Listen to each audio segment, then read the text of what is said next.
Welcome to the St. Joseph Radio Presents live program, broadcasting to you from the Rome of the West, St. Louis, Missouri.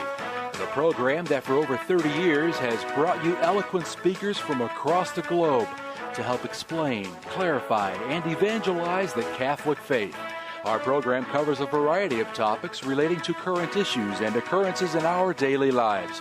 Now, with the aid of technology, we are able to bring the gospel message to the four corners of the world, where Christ himself did say, "Those who have ears ought to hear." It is our hope at St. Joseph Radio that through these programs we can help evangelize the world and change one soul at a time.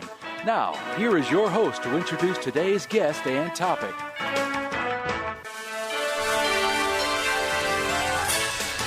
Hello, everyone.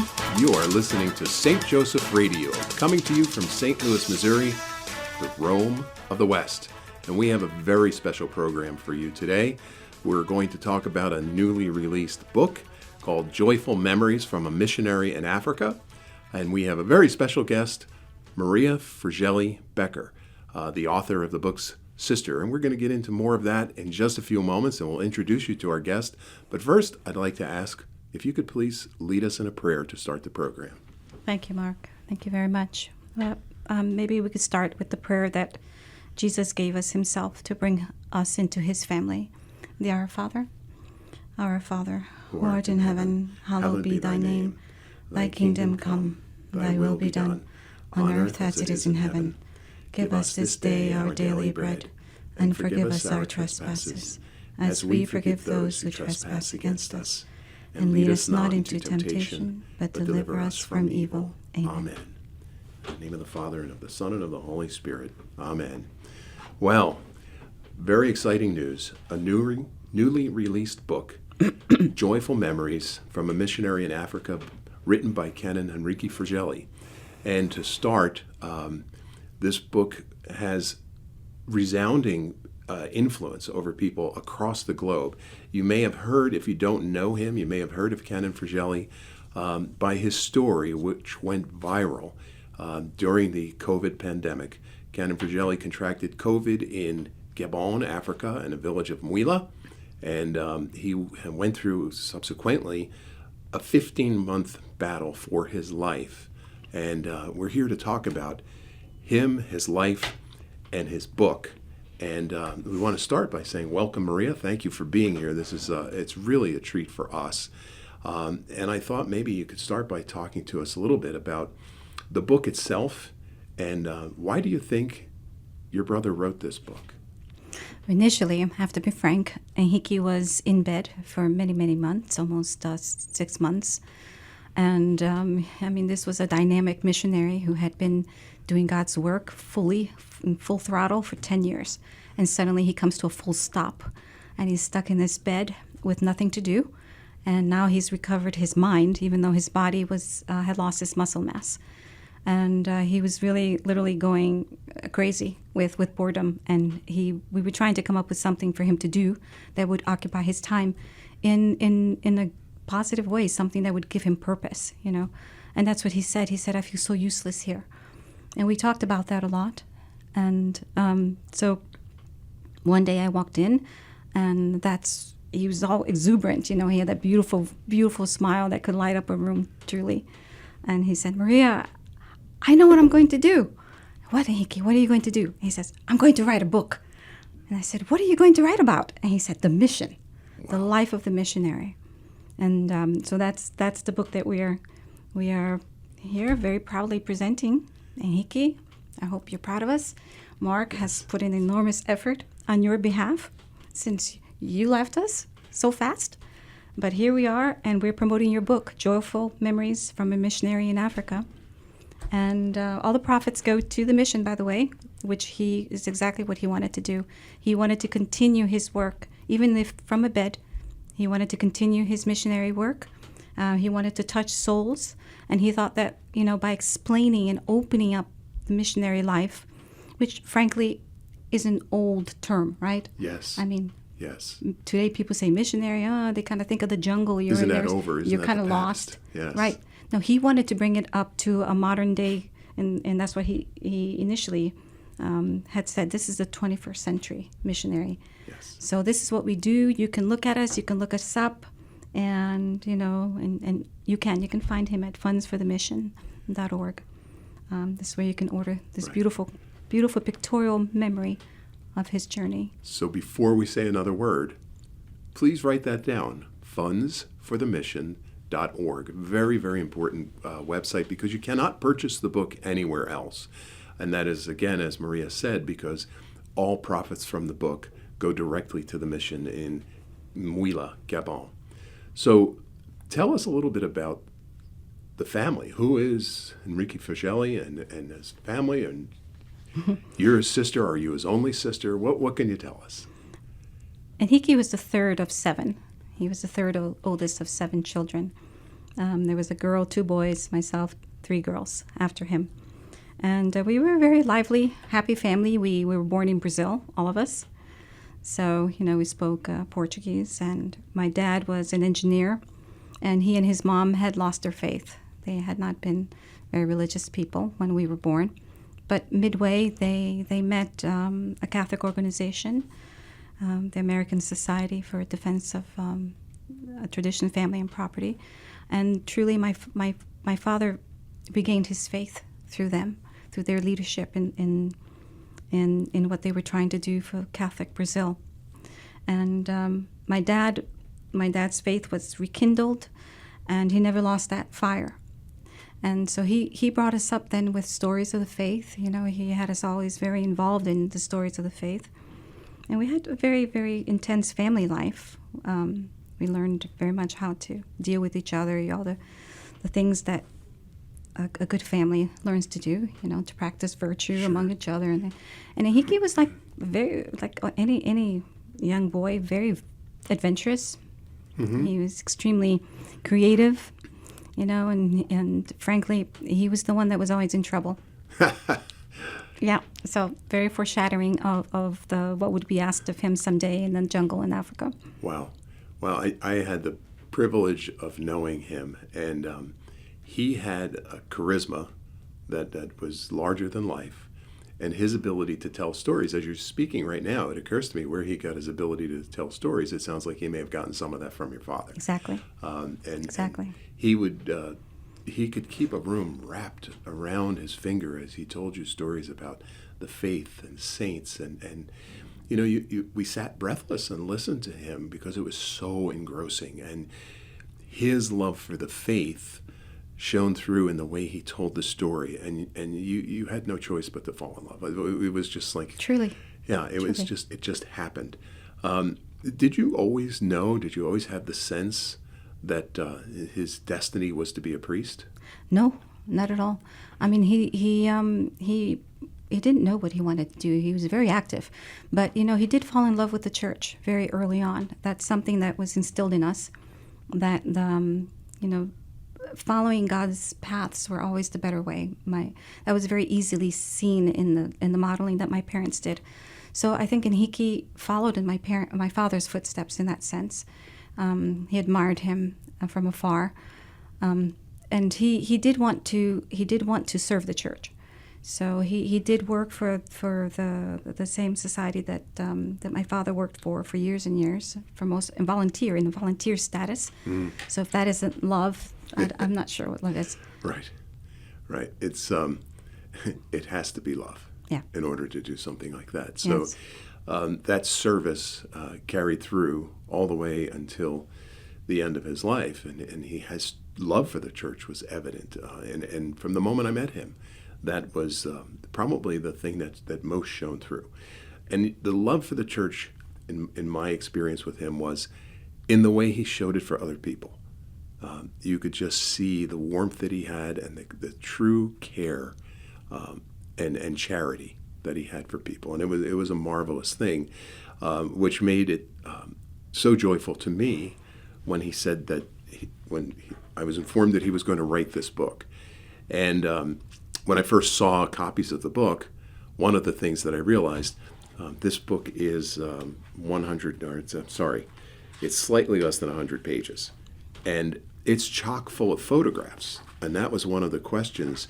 Well, if you're writing a book and it's mostly pictures. Why would you do that? And he said, because I want people to see the experience, and I want them to see the life of a missionary and the fruits of being a missionary. And certainly there are many, many challenges, but those challenges always seem to be concluded in a fruit of spiritual growth or the literal growth of the mission.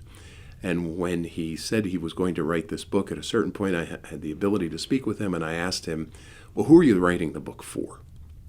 And what he said was, he was writing the book as an invitation to young people who are contemplating their vocation to consider a vocation to become a missionary, whether man or woman, that the missionary state of the church is so monumentally important, and the things that he fell in love with were, by being a missionary, were the power of the church and how the church transcends lives and the way that it affects people and in such an inordinate, sometimes small and insignificant thing that happens to a person, and then other ways in very large ways.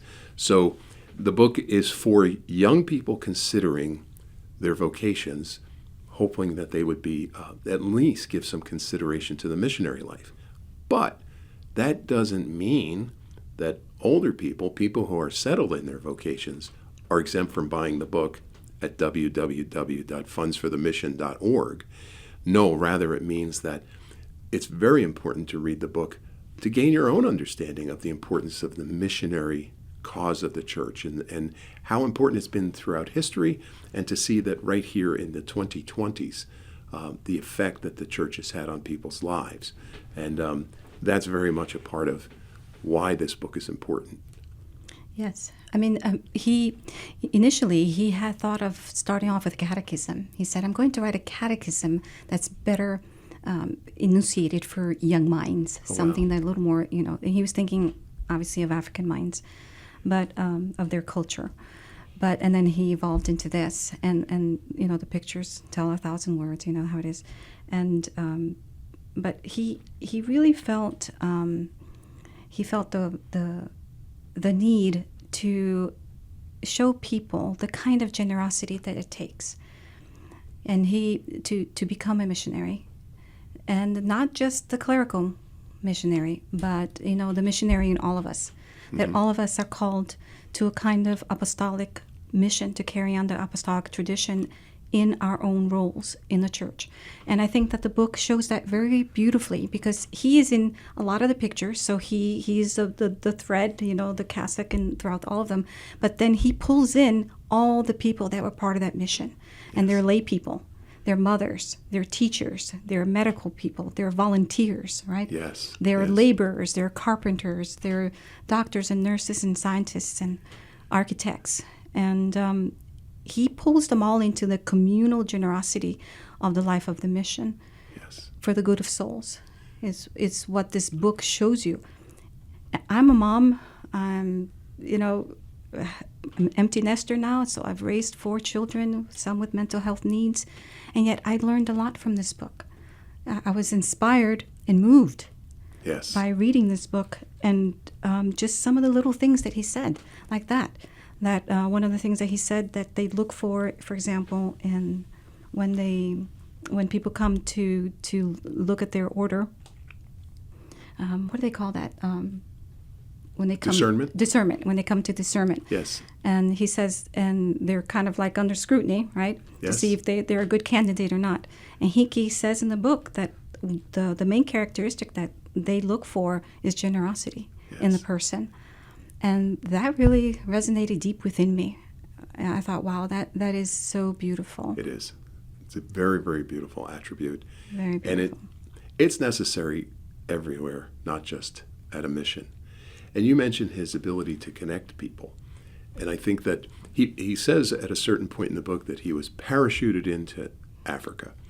And it's a very clever way of illustrating exactly what happened, because Mwila is not a major city, it's a village, and it's in the jungle. And he was there by himself to restore and bring back to life the mission, which was actually the location where his order, the Institute of Christ the King Sovereign Priest, had its beginnings. And in the very beginning, you'll see pictures in here, I think, of their first Sunday Mass when there's maybe 20 or 30 people standing around him. Not even. Yeah. To, by the time he leaves the mission, he has brought so many people to the mission that it was necessary for him to build a school, to build an orphanage for young women who had been abandoned. And he did it systematically by connecting people. And before I tell you how he connected them, I need to tell you that you're listening to St. Joseph Radio, coming to you from St. Louis, Missouri, the Rome of the West. So how did he make those connections? Well, it was his charisma, it was his personality, and his ability to identify the talents and gifts that God had given other people and see, well, how can I help this person? It wasn't how can I use this person, it was how can I help this person fulfill the wonder of the grace and the gift that they have been given. And he had a tremendous skill to be able to do that. And people came literally from all over the world. And I didn't have a chance to tell you this in our conversation, but probably about 15 years ago, there was a woman at my work who came to me one day and said, "Do you know a priest in Africa?" And I said, "Well, yes." It had to be less than 15 years ago. I said, "Yes, I do. Why?" "Well, my brother's there with him now." I said, "Canon Enrique Fragelli?" "Yes." I said, "How does She said, "I don't know how he met him, but he's over there helping him. My brother is a carpenter." And people who met him or heard about him were attracted to him to come and try to help build this mission. And it's just a marvelous, marvelous story of God's work through one of his holy priests. You know what's interesting, if I could interject something Yes. here, that, like you had asked earlier, did he envision himself as a missionary early on? And it wasn't at all. It was really an involvement. And this is something that may be encouraging to young people, not sure of their path forward. They look at this book and they might ignite a fire in some sense, Mm-hmm. but all in the good ways, in a beautiful purpose, might ignite their generosity. But Enrique, he had, like the normal men, considered marriage. Mm-hmm. He'd considered maybe that he was called to fatherhood, and he loved children. He was very affectionate. And he courted some wonderful young ladies for, I don't know, maybe half a year while he was discerning. But he was feeling the call to the priesthood, but that was one of the things that he dissuaded him from pursuing marriage. Mm-hmm. And continuing on to the priesthood was that he said, I love doing God's work, but as a layman, I'm very limited. I'm finding that people look at me and they look at me as if they say, stop preaching. Yes. Stop preaching. You don't have any authority. And he felt stymied. He felt that he didn't have the authority to support his passion for the church and what he thought he could do in service of the church. Mm-hmm. And he thought, well, if I have to be a priest to do it, then God's calling me to do this. And that's what led him to the priesthood. I love what you told me, too, that he felt like the love that he had was greater than just one person or one family, that he had many, he wanted to love everyone. And obviously, the only way to do that would be... Monogamy was a problem. Monogamy was a bit of a problem, and he recognized that. So he turned his heart to serving God and how to best do that. And so many people have benefited from that throughout the years. He had an incredible talent for carpentry. Did he develop that growing up, or? Well, he was he was very creative. So if there was a problem, he had to fix it. Mm-hmm. And I think he was put in different situations during his life as a volunteer. He didn't have money, so he had to create a lot of his things. And woodworking was one of the things that he gravitated towards because he liked beautiful things, but he didn't have the means for them to attaining them. So he'd create them. He learned to create them. So he started making his bookshelves and his, and eventually, when he was discerning for the priesthood, he's discerned it in our house for 3 months. And he said, give me something to do. I can't pay you, but I can do something for you. What would you like us to do? And we said, well, we need a new floor. He says, I'll do it. And we weren't sure. Wow. We weren't sure what we were going to end up with. You're brave people. My husband's very meticulous. He likes things well done. Well, we were impressed. Really? And he did a meticulous job, beautifully. Everything was cut to the T, and he said, "Yeah, I learned that along the way." Wow. So it was something that he would use in Africa to a great extent. One of the things you'll see in the book, mentioning connections, there were many people who went to visit him and give their time and their talents. And I know that your son went, and what was his experience like? Joseph. And my son was 17 and a half and, needed to do something wild and exotic. And, of course, his uncle's asking him, come. And he loved it because he, frankly, missed family. So it was a perfect link. Mm-hmm. And he came to visit us, and our son Joseph returned to Africa with him and stayed 6 months with him there. Wow. And gave Hickey a lot of extra white hairs, I can tell you that. He didn't tell us half of the stuff. He didn't want us to worry, but they had a lot of fun together. And he asked Joseph to help him start a forge, something that, because the mission very much, and you'll see this in the book, throughout the book, that he has all the different phases of how he helped grow the local life and contribute to their economy, right? And give people, what do they call it? Well, they don't get degrees, but give them a way of life, a certification or something. But so he brought a bakery to the mission, and that's in the book. And he engaged a carpenter, and he helped, of course. And they made apparently 600 desks for the school by hand, and beds, all the furniture of the mission is handmade. So when Joseph came, he was impressed. He was so impressed how hands-on everyone was, and how the culture and he learned a lot of handling people, and how patient my brother was with the locals.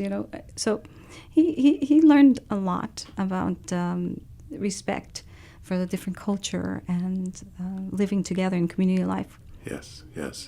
We had my wife Valerie and I had the privilege of having two of our children go and spend time with your brother. And one was our daughter Kate went and with a friend. Her friend's role was to help establish the bakery, which today has her friend's name as the name of the bakery. Really? Yes. Who was that? Natalie Zivnuska. How beautiful. And then our daughter Kate went, and her role was to help teach the women how to sew. And they were there, I think it was about 3 weeks to a month. And they came home changed people. Our daughter came home a changed person, and all for the good. And they tell the stories about the difference in culture. Certainly much different living in a jungle versus living in suburban United States. And what I found in both of our children was the perspective that it gave them on the lives they live versus the lives of others in the world. Exactly. And certainly a charity. And I would say that our son, too, when he went, he went kind of as somebody thinking, I'm not exactly sure what it is that I should be doing. And he came home perfectly positive. I know exactly what I'm going to do. And he went and got certified in that vocation, and he does it to this day. And I think it was he who made the comment, and our daughter Kate would certainly agree, in serving other people, you find yourself. And I think very much that's what happened with your brother. Yeah, I think it was one mother who said that she discovered that the more she gave herself away, the richer she became. Yes. So the book, Joyful Memories from a Missionary in Africa, is available only through the website, fundsforthemissions.org, and the profits from that are going directly to the mission, and the needs are great. Right now they need a vehicle, they need some building repairs. The needs are never ending, and the other interesting thing is that it seems to never stop growing. There's a greater and greater attraction. I mean, along the way, imagine, I mentioned the first Sunday Mass there with 20 or 30 people, to a point where Canon Fragelli established a soccer team, the Panthers of Christ the King, and he organized this team for the young men, and it was very purposeful, and it was conditional. The condition was, you will practice the Catholic faith. Catechism. They had to attend catechism before they could go to the soccer field. That's right. They had to attend catechism or else they couldn't play. Right. And he developed that team to a point that what happened with them? Well, this is it. I mean, these children were kind of disbanded and didn't have anything cohesive to and a team to work with, and so that's what. And I think all Catholic orders do this at some point. They engage the young in the physical activity. It's very helpful to keep them from trouble and to re-engage their otherwise mischievous outbursts. So you focus them into something very physical, especially young men. Mm-hmm. They say that's one of the great aids of a Catholic upbringing. Keep them tired. So I'm sorry. No, that's right. So he did, and so he brought them together. He started teaching them how to play soccer, and they started competing. Right, first locally, and then they started winning, and eventually then they decided, let's apply nationally, and let's see, if we can do this nationally. And they applied, and the first time, I think it was 2015 that they started, they came in third place, and that was enormous. They couldn't believe it that this little tiny football team in this little tiny gem of a jungle town actually won third place in the nation. So you can imagine the exhilaration. And they came back and they thought, wow, this religion really works. Let's stick with it, So by 2017, they won first place. The national championship. Yes. Yeah. From a tiny village, all from just the inspiration to bring people closer to God. And truly, miracles. Yes. I tell you, when you're doing God's work, you don't need anything really. We asked Ahiki, you must have a really good coach. You won. He was so excited, Oh, we won. Can you believe it? And I said, you must have a fantastic coach. And he was quiet. And we said, who's your coach? And he said, you're looking at him. I said, you're kidding me. You? What do you know of football? And he says, nothing. I know how to kick a ball. And, Well, we're going to hear more about soccer and Canon Fragelli's struggle and his battle with a severe illness in the second half of our program. But right now, please stay tuned for these special messages. Joseph Radio with a great gift idea, a St. Benedict bracelet, a trendy accessory for men, women, and children that not only looks good on everyone's wrist, but is actually armor for the spiritual battlefield. This unique bracelet is handmade in Europe and contains 10 medals within the braided cord in the adult size and 7 medals in the children's size. On the front of each beautiful medal is St. Benedict holding a cross in his right hand, the object of his devotion. On the back of each medal is a cross. Surrounding the back of the medal and cross are the letters VRSN MV SMQ LIVB, in Latin reference which translates, "Begone, Satan. Never tempt me with your vanities. What you offer me is evil. Drink the poison yourself." And finally, located at the top is the word PAX, which means peace. All bracelets come packaged with an informational card and a St. Benedict blessing which your local priest can administer. This gift is for everyone you love and care about, including yourself. Available from St. Joseph Radio. Check the website at www.saintjosephradio.net.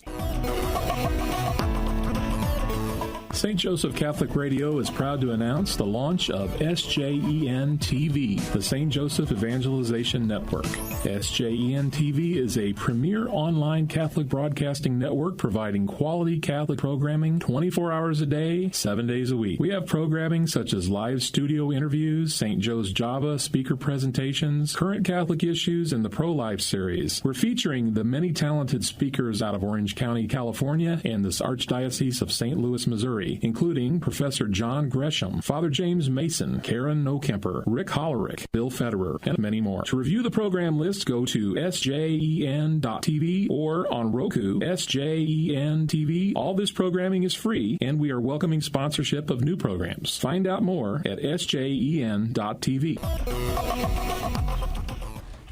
Welcome back, everyone. You are listening to St. Joseph Radio in St. Louis, Missouri, the Rome of the West. And my name is Mark Serafino. I am your host, here with our special guest today, Maria Fragelli Becker. And we are talking about this book, Joyful Memories from a Missionary in Africa, available to you at fundsforthemissions.org. Please write that down, share it with your friends. Make sure that you get yourself in line to purchase this book. All proceeds go to the mission in Huila, Gabon.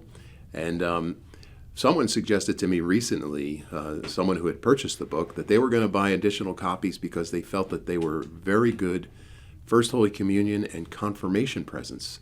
And so I encourage you, it's that season. This is the time you may want to think about buying a copy for someone special in your life.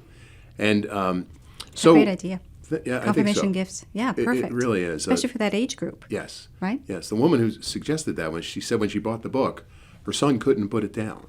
And they were out doing chores and he going to different stores, and he had the book with him.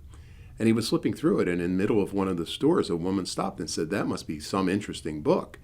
And her son gave the woman a dissertation on the book and where she could order it and why she should. Perfect. So it really has drawn people who have seen it deeper into the missionary life. And that's one of the things, is that, the idea of the church as a mission is not new. It's as old as the church.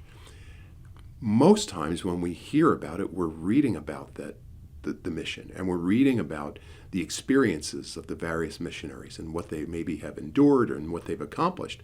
I think one of the things that's so unique about this book is that it is chock full of pictures that shows you life in the mission, and is narrated by Canon Fragelli. He walks you through why certain things were important. What was the first thing he did when he got there, and why he wanted to do this? Why there should be a statue of Our Lady, and it's her home, and she should overlook the property. So I won't tell you the details because I want you to buy the book. But I promise you, if you get the book and you read through it, you will be moved. And I would even dare say some of the things he did at the mission, you might say, we ought to do that here at our house. We ought to have something like that in our home to pay tribute to, as a shrine to a saint or to Our Lady. So very important that you buy the book. But we started the program by saying, so why did Canon Enrique Fragelli buy the book? And we haven't given you too much detail on this. And I'll just preface it by saying this. After a very, very lengthy battle with COVID, we sadly lost Canon Fragelli on March 1st, 2023, unexpectedly, really as a consequence of many, many months of suffering. And that may be where you've heard his story, because it was everywhere on the internet. There were prayer requests for Canon Fragelli, who was suffering from COVID. And during the pandemic, COVID took obviously many millions of lives, no one more special than another, including Canon Fragelli's, except his story. His story was so unique and so special that it defies logic. He contracts COVID in Huila, Gabon, and is then transported to Italy, and his medical battle takes place from there. And Maria was there firsthand for a good portion of his time there, fighting through and with him to survive. Mm-hmm. And I was hoping maybe you could kind of walk us through what happened from April of 2021 to the end. Well, that's easy for me because it's my last memories of him. So it's one of the things, you never forget, the things that are really meaningful. And so it was a surprise when we heard that he had succumbed to the disease, because Enrique had always been blessed with incredible health. He was really gifted that way, like my dad, And it's one of those gifts that when God calls you to a very heavy task, he gives you the strength, he gives you the health, Yes. And they both had it. And Enrique was not one to get sick. So when he told us that he was in the hospital and he was short of breath and he thought it was another bout of malaria, but he was feeling really ill. How many times did he have malaria? He says about 19 recurrences. Wow. And each time, you're really ill, and each time could take you. So yes, it's but he was used to it. And apparently it does affect your lungs very much and scars your lungs. We didn't know that, but someone told us that. So we didn't know that it was damaging his lungs to that extent. So it hit him in its weakest points. And an hour before he was intubated, my oldest brother was talking to him. And typically of Enrique, we asked him, Hiki, how are you feeling? How are you doing? And he said, not too bad. The doctors are saying that I need a little air, you know. And an hour later, they had to intubate him because he really needed his lungs collapsed. And so then he was medevaced to Italy, unconscious, and was there for 2 months in a COVID state when, you know, the world was beginning to panic and shut everything down, and travel was becoming more and more difficult and restricted, and it was very difficult to be there with him. But at some point, they didn't know if he was dying or not, and we asked the director. He was in the research hospital for COVID, and I asked the head doctor, is my brother dying? Like, is he unconscious? Because obviously, as a mom, it was hard to travel, just drop everything and go, and I knew my time would be restricted there. So I wanted to be when he was awake, you know? Mm-hmm. And he was unconscious for 2 months before I actually was able to get over there. And finally I thought, well, I'm going to go anyway, and my husband was kind of terrified to let me go, but we put it in Blessed Mother's hands, and we begged her to keep me safe, and got on a plane and found myself there in July, and went directly to the hospital and met up with the director, Dr. Paris, a very wonderful older gentleman, very kind, Catholic too. And we asked him, is my brother dying? And he thought for a minute, and he said, well, you know, we don't know. Right now he's stable. And I said, well, which way could it go? How much time does he have? And he said, well, I think what Ihiki needs is time. And he predicted 6 months, that he thought Ihiki would need 6 months if he were to recover, and that if he were given that time, he would recover. He had a great possibility of recovering. And every day, it was the COVID department. They were getting people coming in dire straits, and most of them didn't survive. So they brought me in to see my brother, and it was a shock. It was a shock to see him prone. They had shaved his head, you know, so that bushy African beard was gone, and he had lost all his muscle mass already, so his hands looked like the hands of a child. And he was totally immobile. His eyes were just a little bit of the pupil showing. And people had told me that he wouldn't recognize anyone, that it was futile to go and be with him. But I knew otherwise. You know, science has told us otherwise. So I went to him and started speaking in his ear and talked to him, said, do you know, this is your sister, Maria, I'm here. And I started stroking his hand, and as I did that, his eyes fluttered. Wow. And it was such a leap of joy, you know, to think, he's responding. He's responding. So, okay, that's not exactly death. So from then on, they only left me there 15 minutes. I had to go home. Next day I returned, and the nurses and doctors quickly learned that I helped the nurses, actually. I gave them a break by being there. So then they let me stay for hours. I'd sometimes spend whole afternoons with him. What a gift. But he started coming around, you know. The second day he opened his eyes for a couple seconds. And each day he opened them up for longer. And not really conscious, but trying to regain consciousness. Mm-hmm. So at a certain point, he was put on an ECMO machine. Yes, he was on the ECMO machine. I forgot about that. So not long after, about 2 weeks after he got there, in late April, beginning of May, they had to put the ECMO machine right here in his neck. You know, two great tubes coming out of his neck, and the intubation. He was totally immobilized in the bed. For how long was he in that state? 6 months. 6 months, totally immobile. Which, as I understood it, there's not really a record of anyone ever having been on the ECMO that long. No, I mean maybe 1 or 2 in the world that had survived that long in the ECMO machine. The ECMO machine, after a while, deteriorates the lungs, so they were very afraid of that. Mm-hmm. And then at a certain point, as I recall the story, you were told that the situation was hopeless. Yes, that was actually the second or the third day that I was there, where he had already fluttered his eyelids, he had opened them, he'd given me signs of life, and I was pretty excited. And I was standing there by his bedside, and he was seen by various doctors. There were about 4 or 5 doctors that made the rounds. That day, one came in, and of course we were all masked, you know, so I could only see his eyes. He had very big blue eyes. but I found him very cold. And he looked at me and he introduced himself. And I asked him, how is he today?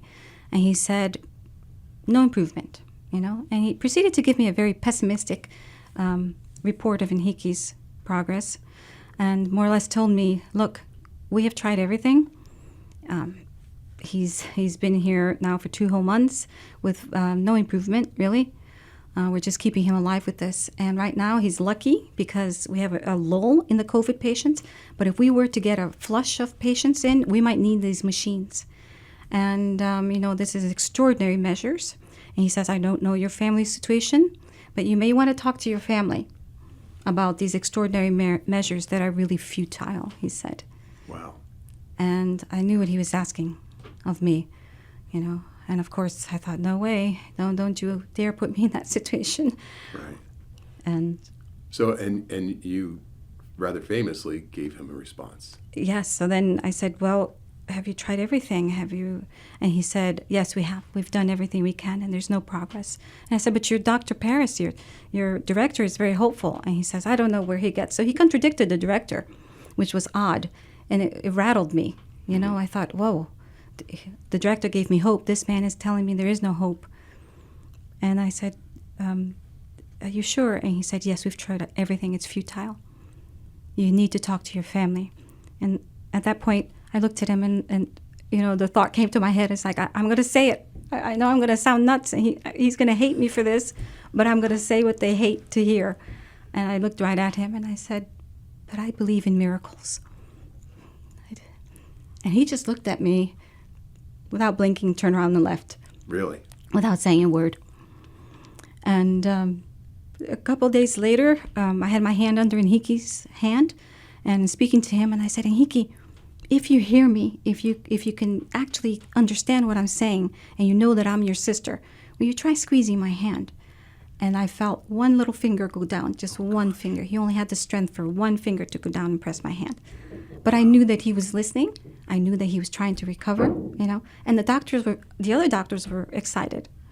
So a month goes by, and this doctor left for vacation, because at this point we're going into July, I think. And a month later, I come into the bedroom, and there's this doctor standing by my brother's bedside, and my heart fluttered a little bit. It's like, oh, I don't think I want him standing next to my brother.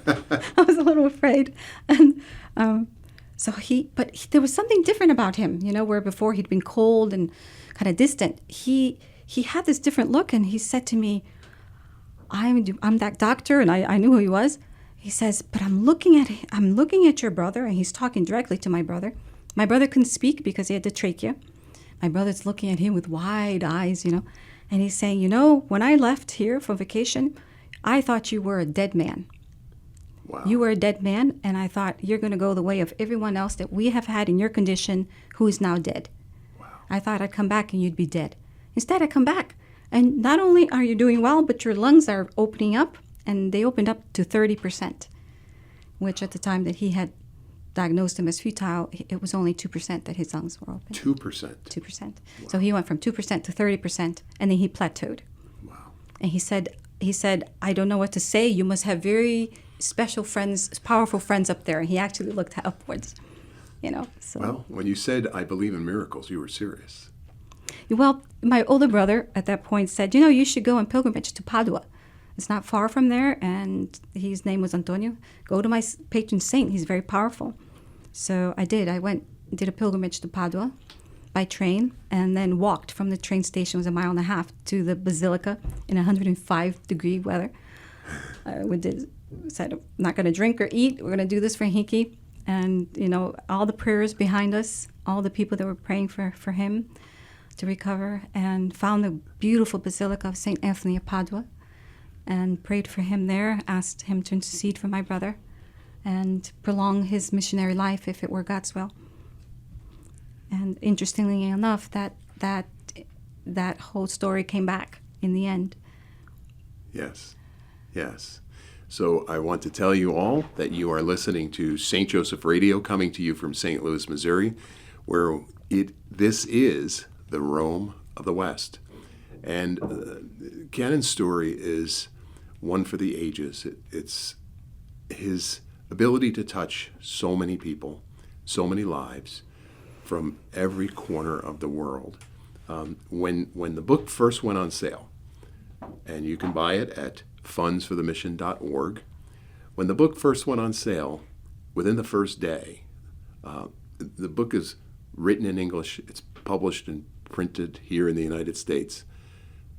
14 orders came from foreign countries. Oh, how beautiful. And it's really remarkable how those of us here in America would identify Canon Fragelli, even though he was a missionary in Africa. He was an American citizen, and we would identify him as an American priest. But his touch and his connection, and so many of the people that he helped along the way, have never forgotten that. And they were there, I'm convinced, with you on that pilgrimage in their prayers. And there were people from so many walks of life, Catholic and non-Catholic, that wanted to know the story about this amazing fight that was going on in the midst of a pandemic. And in a way, it was also symbolic of what was going on in the world at the time with the pandemic, because so many people were denied the ability to see their loved ones. Yet miraculously, somehow, that work that you could be there for him to help him with the fight, people were learning about this, and I think they were really inspired in their own lives to pray, to be more outreaching and active in defending life and defending and praying for that miracle and believing in that miracle. And I think that it's easily overlooked, the power of what happens when we as Catholics are unrelenting in our love for God and in our faith. So the COVID illness affected so many people around the world, and yet, sadly, your brother wasn't the only one affected. No. COVID touched your family in a big way. I wonder if you'd be willing to talk a little bit about that. Yes, while Enrique, so Enrique then was transferred to the lung hospital in Siena, and there we waited for a lung. And when the lung finally came, the donor was a young man from Padua. So that was the connection with the pilgrimage. It was rather, in the eyes of faith, it's very moving, the way God works. So we do have a kind of a spiritual brother in heaven that we'll meet someday. They will have him to thank for that extended life that God granted Enrique. Yes. And for which Enrique was very grateful. So this is a very beautiful thing that we see in the book too. Enrique, this is a man who had a mission. He pictorially, beautifully introduces us into that journey of what the apostolic life looks like, and how it can inspire others, how it touches others, how we're all part of a chain of a link, where sometimes people think that they're insignificant, that their role in life is too small. But he shows here in the book that no role is ever too small, that everyone has a role, that everyone has a place, and that we touch each other, and then we cause this ripple, yes. And we propagate the faith when we're together, when we are all working and using our gifts to the utmost. But mainly is something that he really wanted to portray too, was that the God in the end, we think what we do is enough, and God asks us more. He asks us different kinds of missions that we sometimes don't foresee.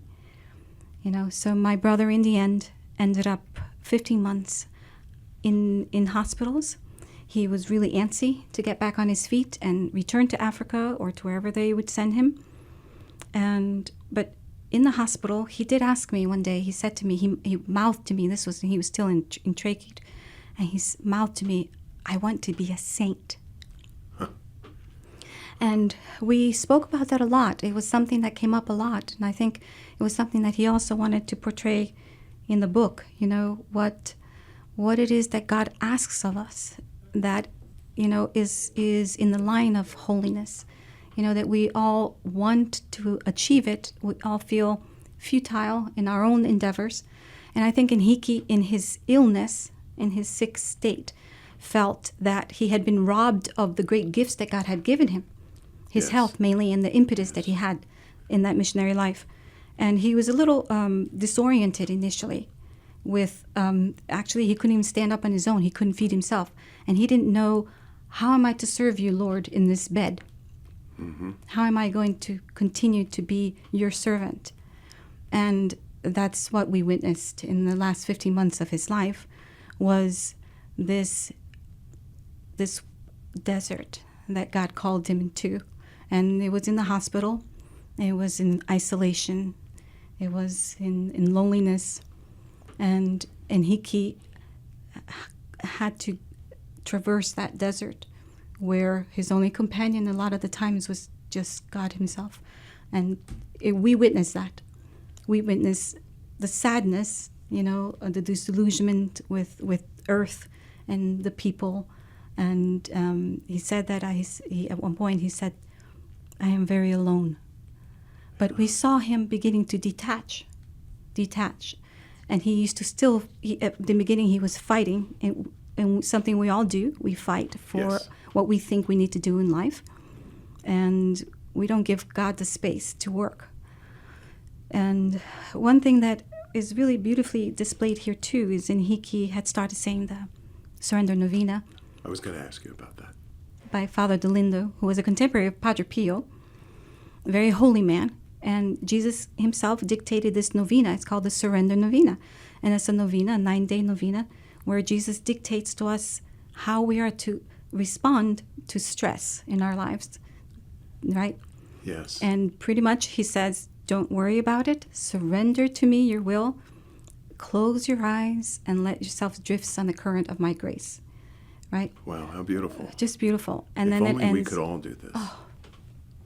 But this is something that saved Enrique in the end. Saved him in the sense that it helped him find his purpose. And that was perhaps his last missionary work, in silence, in quietude. So it's not always the active life that God asks of us, but we can serve God also in the stillness, in the contemplative life. Yes. And my brother was asked that in the end, in the way that he initially had never anticipated. And one of the last things that he said to us, a couple days before he died, he told one of my sisters, I have been saying the Surrender Novena all along since my transplant, my lung transplant. I have never stopped saying it, asking God, surrendering to him, Jesus, I surrender myself to you. Take care of everything. And he said, the funny thing is that I am surrendering. He said, I am surrendering. And so it took him a while to let go that activity, that he thought was necessary to the mission, apostolic mission. And so... Beautiful, beautiful, beautiful story. And you can find out that and so much more with this book, Joyful Memories from a Missionary in Africa, available for purchase at fundsforthemissions.org. All profits go to the mission in Mwila, Gabon. We are so grateful to have you with us here today, Maria. I cannot thank you enough. What a beautiful story, and how beautifully told by you, the story of your brother and this book. Thank you, everyone, for listening. Thank you. It was a pleasure, Mark. God bless you all. God bless you.